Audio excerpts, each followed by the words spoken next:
السلام علیکم۔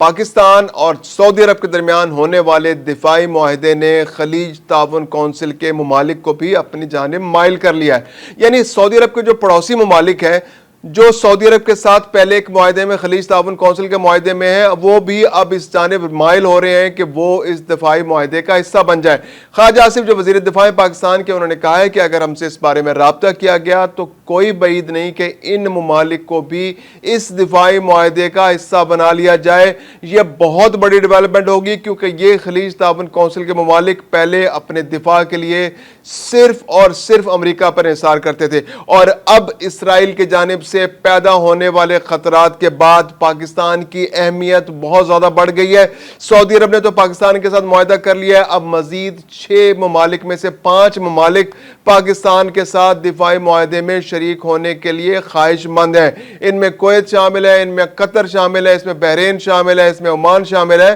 اور اس کے اندر متحدہ عرب امارات شامل ہیں۔ تو یہ ممالک بھی آنے والے دنوں میں پاکستان کے ساتھ دفاعی معاہدے کا حصہ بن سکتے ہیں، کیونکہ خلیج تعاون کونسل کے پلیٹ فارم سے یہ پہلے ہی ایک معاہدے کا حصہ ہیں۔ جو خلیج تعاون کونسل کے 5 ممالک ہیں، سعودی عرب، کویت، بحرین، عمان اور متحدہ عرب امارات، یہ پہلے ہی ایک دفاعی معاہدہ انہوں نے 2000 میں کر رکھا ہے، جس کے تحت انہوں نے گارنٹی دے رکھی ہے کہ ایک ملک پر اگر حملہ ہوتا ہے تو دوسرے ممالک بھی اس کو اپنے اوپر حملہ تصور کریں گے۔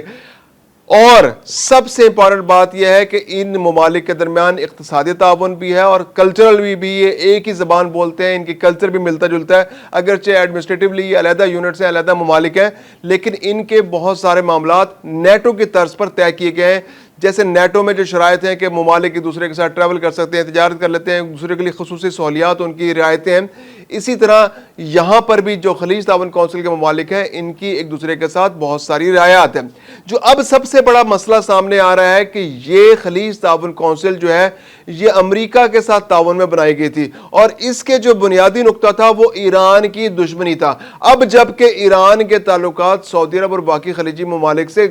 بتدریج بہتر ہو رہے ہیں، تو اس جو کونسل کی افادیت جو ہے دفاع کے حوالے سے لے کر وہ اب وہ نہیں رہی جو پہلے سے تھی۔ اب جو خطرہ ہے وہ ایران کی جانب سے اس طرح نہیں ہے، اب خطرہ جو ہے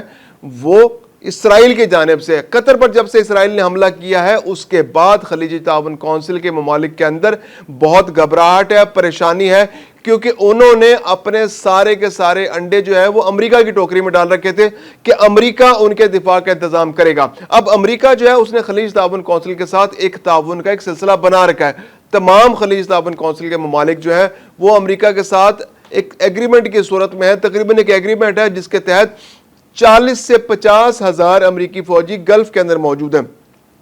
5 ممالک کے اندر امریکی بحری اڈے ہیں، ان کی پریزنس ہے، ہوائی اڈے ہیں، جیسے بحرین کے اندر ہے ان کا، کویت کے اندر امریکہ کی موجودگی ہے، قطر کے اندر امریکی موجودگی ہے، سعودی عرب کے اندر موجودگی ہے، اور یو اے کے اندر موجودگی۔ عمان کے اندر امریکی فوجی موجود نہیں ہے، لیکن وہ بھی کچھ اپنے مقاصد کے لیے عمان کی جو بندرگاہیں ان کو استعمال کر سکتے ہیں۔ تو امریکی موجودگی وہاں پر بہت زیادہ ہے، اور قطر کے اندر، سعودی عرب کے اندر اور بحرین کے اندر اور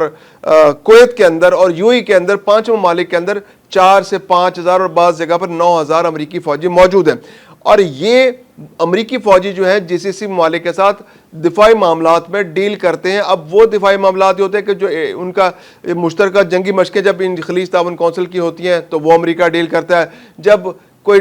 دفاعی صورتحال پیدا ہوتی ہے تو امریکہ پر ان کا انحصار ہوتا ہے، لیکن اب جب اور اس کے علاوہ جب کوئی سیاسی معاملات پیدا ہوتے ہیں تو تب بھی امریکہ وہاں پر ایک ثالثی کی صورت کرتا ہے۔ جیسے قطر اور سعودی عرب کے درمیان جب تعلقات خراب ہوئے تھے تو بظاہر امریکہ جو ہے ان کے درمیان ثالثی کی کوشش کر رہا تھا کہ یہ دونوں ممالک آپس میں تعلقات ٹھیک کر لیں۔ تو یہ اس صورتحال کے اندر کہ جب امریکہ اس بری طرح اس سارے صورتحال کے اندر جو اس موجودہ جو گلف کی جو سیاسی صورتحال ہے اس میں پینیٹریٹ کر چکا ہے اور وہ ان کے اندر، ان ملکوں کے اندر فزیکلی موجود ہے، ایسے میں ان ممالک کا امریکہ پر سے انحصار کم کرنا اور پاکستان کی طرف مائل ہونا بہت بڑی ڈیولپمنٹ ہے، اور یہ ایک دنیا بھر میں پاکستان کی دفاعی صلاحیت، پاکستان کی جو ایبلٹی، پاکستان کی جو سکل ہے دفاع کے حوالے سے، اس کو تسلیم کرنے کے مترادف ہے کہ وہ ممالک اب امریکہ پر انحصار ختم کر کے پاکستان کے ذریعے اپنے ملکوں کا دفاع چاہتے ہیں۔ امریکہ جو ہے وہ اس کی جو ساری خواہش تھی، اس کی جو کوشش تھی، اس نے جتنے بھی دفاعی معاہدے کیے تھے، جو اسلحہ جتنا بھی اسلحہ تھا وہ امریکہ، فرانس اور برطانیہ سے یہ خلیجی ممالک لے رہے تھے۔ اچھا، یہ جب ممالک اسلحہ بیچتے ہیں خلیجی ممالک کو، جب یہ تین ملک امریکہ، برطانیہ، فرانس، تو یہ انشور کرتے ہیں کہ یہ اسلحہ اسرائیل کے خلاف استعمال نہیں ہوگا، یہ اسلحہ امریکہ کے دوستوں کے خلاف استعمال نہیں ہوگا، یہ اسلحہ صرف اور صرف ایران کے خلاف استعمال ہوگا، یا آپس میں آپ نے جنگ کرنی تو آپ آپس میں جنگ میں اس کو استعمال کر لیں، لیکن اسرائیل کے خلاف استعمال نہیں ہوگا۔ اور یہ قطر پر جب اسرائیل نے حملہ کیا تو یہ بات کھل کر سامنے آ گئی کہ امریکہ جو ضامن تھا ان خلیجی ممالک کے دفاع کا، قطر کے دفاع کا ضامن تھا، قطر کے اندر بہت بڑی پریزنس تھی امریکہ کی، اس نے ذرہ برابر کوشش نہیں کی کہ وہ اسرائیلی میزائلوں کے سامنے، اسرائیلی جہازوں کے سامنے قطر کا دفاع کرے، بلکہ اس نے الٹا فیسیلیٹیٹ کیا، اس نے جو وہاں کا دفاعی سسٹم تھا اس کو بند کر دیا، جو ایئر ڈیفنس سسٹم تھا اس کو معطل کر دیا، اور جو حملہ تھا اسرائیل کا اس کو فیسیلیٹیٹ کیا کہ قطر پر وہ جس جگہ ٹارگٹ کرنا چاہتا ہے اس جگہ ٹارگٹ کرے، وہ تو بھلا ہو دوسرے دوست ملکوں کی انٹیلیجنس ایجنسیز کا، کہ انہوں نے پہلے سے بتا دیا، اور جن لوگوں کو ٹارگٹ کرنے کی کوشش کی تھی حماس کی، وہ حملہ ناکام ہو گیا۔ تو ایسے میں جب امریکہ نے خود انریسٹ پیدا کیا، امریکہ نے خود ٹرسٹ ڈیفیسٹ پیدا کیا، امریکہ نے اپنا پورا جھکاؤ اسرائیل کی جانب، اسرائیل کے پلڑے میں ڈال کر خلیج تعاون کونسل کے ممالک کو یہ میسج دیا ہے کہ بھائی آپ کے ساتھ میں موجود ہوں، لیکن میں آپ کے ملکوں میں اس لیے موجود ہوں کہ میں اسرائیل کا دفاع کروں، میں اسرائیل کو فیسیلیٹیٹ کروں، میں آپ کے دفاع کے لیے یہاں موجود نہیں ہوں۔ ہاں، ایران کے ساتھ اگر آپ کا کوئی جھگڑا ہو گیا تو میں آپ کو تھوڑا بہت تعاون آپ کے ساتھ کر دوں گا، لیکن وہاں پر بھی سارے معاملات مشکوک ہیں، کیونکہ یمن ایک ایسا ملک ہے جو سعودی عرب کے ساتھ جو حوثی باغی ہیں وہ چھیڑ چھاڑ کرتے رہتے ہیں، وہاں پر حملے کرتے رہتے ہیں، اور جب سعودی عرب نے ان پر ڈائریکٹ حملہ کیا تو امریکہ نے وہاں پر بھی سعودی عرب سے تعاون نہیں کیا، اور امریکہ سے شکایت ہے سعودی عرب کو کہ اس نے الٹا پابندیاں لگا دی کہ جو دفاعی ساز و سامان تھا جو استعمال ہوا اس کی جو ترسیل تھی وہ امریکہ نے روک دی۔ تو امریکہ جو ہے وہ ٹوٹلی کنٹرول کرتا ہے۔ ایسے میں یہ خلیج تعاون کونسل کے ممالک، خاص طور پہ سعودی عرب چونکہ اس خطے کا سب سے بڑا ملک ہے، اور باقی ممالک جو ہے وہ اس پر انحصار کرتے ہیں سیاسی طور پر، اور اس کی رائے کو اہمیت دیتے ہیں۔ تو اس نے جب پاکستان کے ساتھ یہ معاہدہ کیا ہے تو اب باقی خلیج تعاون کونسل کے ممالک جو ہیں وہ بھی غور کر رہے ہیں کہ وہ اس معاہدے کا حصہ بن جائیں، اور پاکستان نے بھی بہت کلیئرلی انڈیکیشن دیا، پاکستان نے بڑے واضح الفاظ میں کہا ہے کہ یہ خلیج تعاون کونسل کے ممالک جو ہیں اگر آپس میں فیصلہ کرتے ہیں اور یہ کوشش کرتے ہیں اور یہ خواہش کرتے ہیں کہ اس دفاعی معاہدے کا حصہ بن جائیں تو پاکستان کو تو اس پر کوئی اعتراض نہیں ہوگا۔ پاکستان نے کوئی خفیہ شرائط سعودی عرب کے ساتھ نہیں رکھی، کوئی ایسی چیزیں جو نہیں چھپائی گئیں، جو کوئی ایگریمنٹ ہے وہ سب کے سامنے کیا گیا۔ اگر اور ممالک بھی اس کا حصہ بننا چاہتے ہیں تو اور ممالک بھی حصہ بن جائیں، اور پاکستان جو ہے، پاکستان کے جو دفاعی ساز و سامان ہے، جو پاکستان کی صلاحیتیں ہیں، پاکستان کا افواج ہے،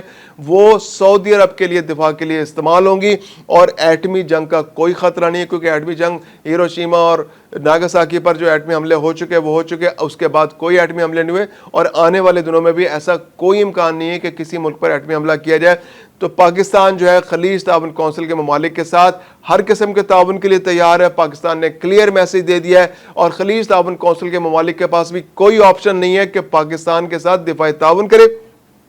یہ دفاعی تعاون جو ہے ان کا امریکہ پر سے انحصار ختم کرے گا، اور اس کے علاوہ جو چائنا اور رشیا کی صورت میں جو باقی ممالک جو اسلحہ بناتے ہیں، اور وہ جب اسلحہ بناتے ہیں تو وہ ایسی کوئی خاص شرائط ساتھ میں نہیں رکھتے کہ آپ نے یہ اسلحہ اس ملک کے خلاف استعمال کرنا ہے یا اس کے خلاف استعمال نہیں کرنا، وہ اسلحہ اپنے صرف ملک کے دفاع کے لیے استعمال ہوتا ہے۔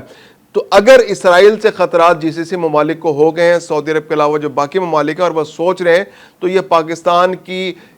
لیے ایک بہت بڑی اکنالجمنٹ ہے کہ دنیا کے یہ اہم ترین ممالک جو یہ تیل پیدا کرنے ممالک پاکستان کی دفاعی صلاحیتوں کا بھی اعتراف کر رہے ہیں، اور پاکستان پر انحصار بھی کر رہے ہیں، اور پاکستان سے مدد کے بھی خواہاں ہیں، اور پاکستان اور ان ممالک کا ہمیشہ سے بہت قریبی تعلق رہا ہے، اور اب یہ انحصار پاکستان کے لیے ایک نئی اپرچونٹی بھی بن رہا ہے، اور دنیا بھر میں پاکستان کی جو عزت ہے اور مقام اس میں بھی اضافہ ہو رہا ہے۔